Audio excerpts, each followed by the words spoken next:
American airline के एक जहाज में बैठे 140 पैसेंजर्स ने टेक ऑफ के 15 ही मिनटों के बाद नोटिस किया कि जहाज टेक ऑफ तो हो चुका है, लेकिन वो ज्यादा एल्टीट्यूड गेन नहीं कर रहा, यानी वो ज्यादा ऊपर नहीं जा पा रहा। अभी पैसेंजर्स ने ये नोटिस ही किया था कि अचानक जहाज के पायलट ने अनाउंसमेंट बेल बजाई,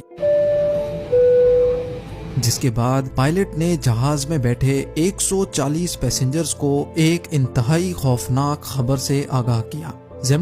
नाजरीन, 21 सितंबर 2005 को कैलिफोर्निया के शहर बर्बैंक में अमेरिकन एयरलाइन जेट ब्लू की फ्लाइट 292 डिपार्चर के लिए बिल्कुल तैयार थी। इस वक्त दोपहर के 3 बज रहे थे और फ्लाइट को ठीक 3:15 पर न्यूयॉर्क के लिए उड़ान भरनी थी।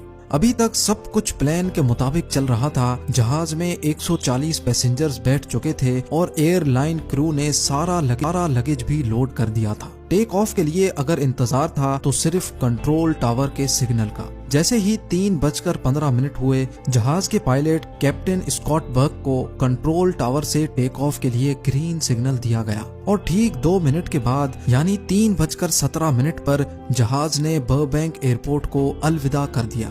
ना ही पायलट को, ना ही क्रू को और ना ही जहाज में बैठे 140 पैसेंजर्स को इस बात का इल्म था कि थोड़ी ही देर बाद वो सब अपनी जिंदगी का खौफनाक लम्हा देखने जा रहे हैं। जहाज को टेक ऑफ किए अभी 15 मिनट ही गुजरे थे कि तमाम पैसेंजर्स ने नोटिस किया कि जहाज ज्यादा एल्टीट्यूड गेन नहीं कर रहा। इतने में कैप्टन स्कॉट ने जहाज में एक अनाउंसमेंट की, जिसमें उन्होंने सिर्फ ये कहा कि हमें टेक्निकल डिफिकल्टीज का सामना करना पड़ रहा है। ये जानने के बाद तमाम पैसेंजर्स के कान खड़े हो गए। किसी ने बोला कि जहाज का एक इंजन फेल हो गया है, तो किसी ने बोला कि शायद जहाज का इंजन मजीद ऊपर जाने की ताकत खो बैठा है। लेकिन असल मसला इससे भी ज्यादा खौफनाक था।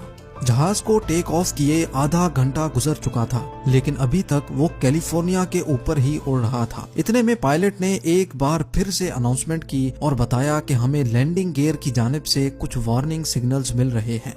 कैसे वार्निंग सिग्नल्स, इसका अभी पायलट को भी इल्म नहीं था। लैंडिंग गियर जिसकी मदद से किसी भी एयरक्राफ्ट को लैंड किया जाता है, उसमें आखिर क्या मसला था जो फ्लाइट 292 का सिस्टम बार बार वार्निंग्स दे रहा था। ये जानने के लिए कैप्टन स्कॉट भी काफी परेशान थे और इसी वजह से वो जहाज को ज्यादा एल्टीट्यूड नहीं दे रहे थे। पायलट चाहता था कि किसी भी तरह उसको जहाज का लैंडिंग गियर दिख जाए ताकि वो ये जान सके कि ये मामला कितना ज्यादा डेंजरस है।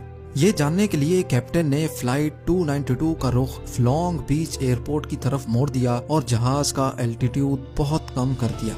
लॉन्ग बीच एयरपोर्ट के कंट्रोल टावर ने जूम कैमरा से जहाज के लैंडिंग गियर को देखा तो वो पूरा 90 डिग्री में घूमा हुआ था। यानी अब ये तो तय था कि जहाज की लैंडिंग या तो क्रैश लैंडिंग होगी या फिर इमरजेंसी लैंडिंग। इस बुरी खबर को मिलने के बाद पायलट को कंट्रोल टावर से एक और बुरी खबर दी गई। जी हाँ, कंट्रोल टावर ने पायलट को इन्फॉर्म किया कि लॉन्ग बीच के लोकल न्यूज चैनल्स ने भी फ्लाइट 292 के लैंडिंग गियर की फुटेज रिकॉर्ड कर ली है और अब ये मामला लाइव पूरे अमेरिका के न्यूज चैनल्स पे दिखाया जा रहा है। ना सिर्फ इतना, बल्कि ये न्यूज जहाज में बैठे पैसेंजर्स भी अपने अपने टीवी सेट पे देख सकते थे। अब जेट ब्लू को टेक ऑफ किए 50 मिनट से भी ज्यादा हो चुके थे और जहाज मुसलसल कैलिफोर्निया के ऊपर ही गर्दिश कर रहा था। लैंडिंग गियर को सीधा करने का अब कोई रास्ता नहीं बचा था। अगर इसी सूरत में जहाज को लैंड करने की कोशिश की गई तो फ्रिक्शन से पैदा होने वाली आग जहाज के विंग्स में मौजूद फ्यूल टैंक में आग भी भड़का सकती है, जिसके इंतहाई खौफनाक नताइज हो सकते हैं। हैरत अंगेज तौर पे इस वक्त जहाज के फ्यूल टैंक में जो जेट फ्यूल मौजूद था उसका वजन ही 14,000 केजी के बराबर था। यानी जहाज में जेट फ्यूल का वजन 12 फैमिली कार्स के बराबर था। इतने ज्यादा फ्यूल को लैंडिंग के दौरान जरा सी भी आग लग गई तो जहाज एक ही झटके में फट भी सकता है। लेकिन कैप्टन स्कॉट बहुत अक्लमंद था। पायलट ने लैंडिंग से पहले जहाज का फ्यूल खत्म करने का फैसला किया, जिसके लिए जहाज को 3 घंटे तक समंदर के ऊपर ही घुमाया गया। अब जहाज का फ्यूल सिर्फ इतना बच गया था कि वो सिर्फ आधा घंटा मजीद उड़ सकता था। ये आखिरी आधा घंटा फ्लाइट जेट ब्लू 292 और उसके अंदर मौजूद 140 पैसेंजर्स के लिए बहुत इम्पोर्टेंट था। कैप्टन ने जहाज को लॉस एंजलिस के एयरपोर्ट पर क्रैश लैंड कराने का फैसला किया, क्योंकि लॉस एंजलिस का एयरपोर्ट इस वक्त सबसे करीब था। कैप्टन ने लॉस एंजलिस टावर से कांटेक्ट किया और सिचुएशन के लिए तैयार रहने का कहा। यहाँ जहाज के अंदर मौजूद पैसेंजर्स जो टीवी चैनल पे ये मंजर लाइव देख रहे थे, उनके टेलीविजन सेट्स भी कैप्टन ने बंद कर दिए। अब जहाज के अंदर इंतहाई जज्बाती माहौल बन चुका था। एक शख्स ने ये सारा मंजर कैमरा पर रिकॉर्ड किया और अपनी फैमिली के लिए वीडियो मैसेज भी रिकॉर्ड कर लिया। जेट ब्लू 292 अब लॉस एंजलिस टावर के रडार पर आ चुका था और एयरपोर्ट क्रू ने जहाज को बचाने की सारी तैयारियां मुकम्मल कर ली थी। फायर ट्रक से लेकर एम्बुलेंसेस तक सब कुछ रेडी था। एयरपोर्ट टावर ने आखिरी बार जहाज के पायलट कैप्टन स्कॉट से कांटेक्ट किया और उनको लैंडिंग के लिए ग्रीन सिग्नल दिया। ग्रीन सिग्नल मिलते ही पायलट ने तमाम पैसेंजर्स को क्रैश पोजीशन में बैठने का कहा।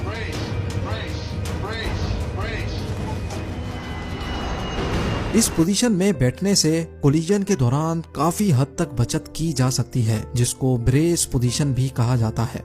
जहाज अब लॉस एंजलिस एयरपोर्ट रनवे तक पहुंच चुका था। पायलट ने बड़ी महारत से पहले जहाज के पिछले लैंडिंग गियर्स को जमीन से टच किया और आहिस्ता आहिस्ता जहाज की स्पीड कम की और आखिरकार वो घड़ी आ ही गई जब पायलट ने फ्रंट लैंडिंग गियर को जमीन से टच किया। लेकिन वही हुआ जिसका खौफ था। जमीन से टच होते ही फ्रिक्शन की वजह से लैंडिंग गियर में खौफनाक आग भड़क उठी। वो आग इतनी ज्यादा थी कि अंदर बैठे पैसेंजर्स को भी ठीक ठाक गरमाइश महसूस हुई थी। लेकिन दूसरे ही लम्हे एक लंबी खामोशी हो गई और जहाज खैर खैरियत से रुक चुका था।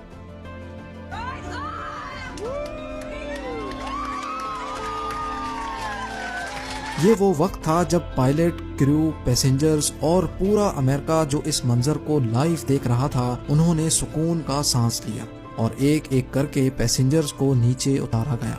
फ्रंट लैंडिंग गियर का व्हील इतना ज्यादा घिस चुका था कि वो पूरा आधा हो चुका था। इन्वेस्टिगेशन से ये बात मालूम हुई कि फ्रंट लैंडिंग गियर में एक लॉक होता है जो व्हील को घूमने से रोकता है। वो लॉक टूटने की वजह से टेक ऑफ के फौरन ही बाद लैंडिंग गियर 90 डिग्रीज में घूम गया था।